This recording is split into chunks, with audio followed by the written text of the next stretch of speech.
Hi, I'm Bob Behnken. I am the Joint Operations Mission Commander for NASA's SpaceX Demo 2 mission.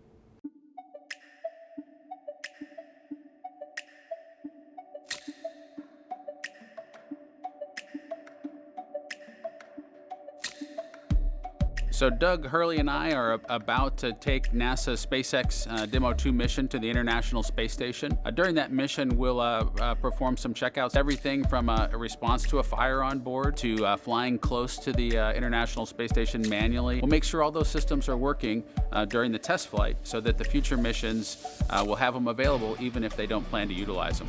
We're hopeful that future crews on Dragon vehicles headed to NASA space station aren't cursing our names because we accepted some feature that was complicated and hard to train and in the end hard to operate.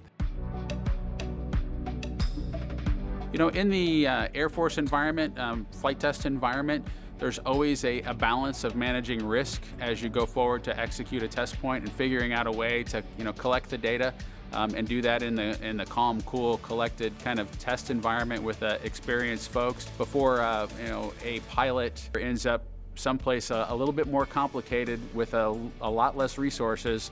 My role for a space mission is very much the same.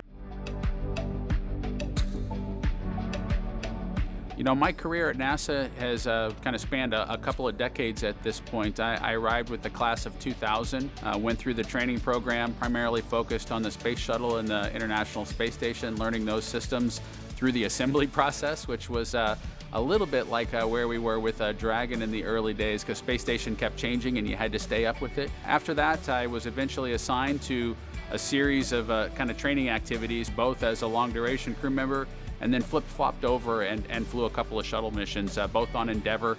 After that, I came back and kind of worked up the leadership chain through station operations, deputy chief, and then chief of the astronaut office. One of my goals was to try to get as many astronauts off to Kazakhstan so they would appreciate the day when we got to launch again from the Florida coast.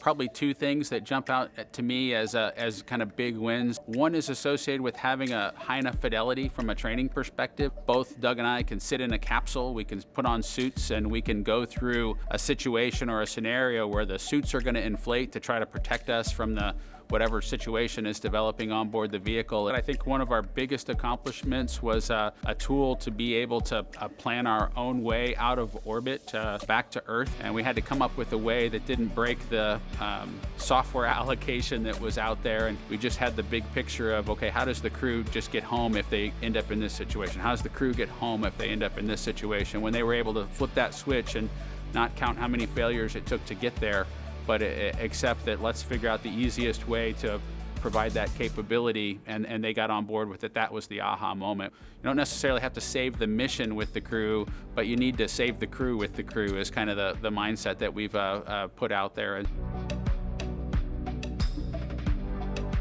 It's really kind of designed that launch day is kind of relaxed. So we'll get up, have a little bit of exercise probably, or breakfast and then some exercise, be able to do some last minute phone calls. We'll probably have lunch, review, weather briefing of some sort to understand what our weather's going to look like. We'll hear anything associated with the vehicle, kind of technical detail wise. We'll get a little bit of an early read on that before the formal process of getting the suit on and then heading out to the launch pad. For me, having launched a couple times on vehicles, the second time was definitely different than the first time in terms of relaxation associated with the mission. You're doing that for the first time, you can feel a little bit guilty of, hey, should I study one more thing, or is there one more piece of information I should get? So that's definitely different between where I was on my first flight and where I'm at right now.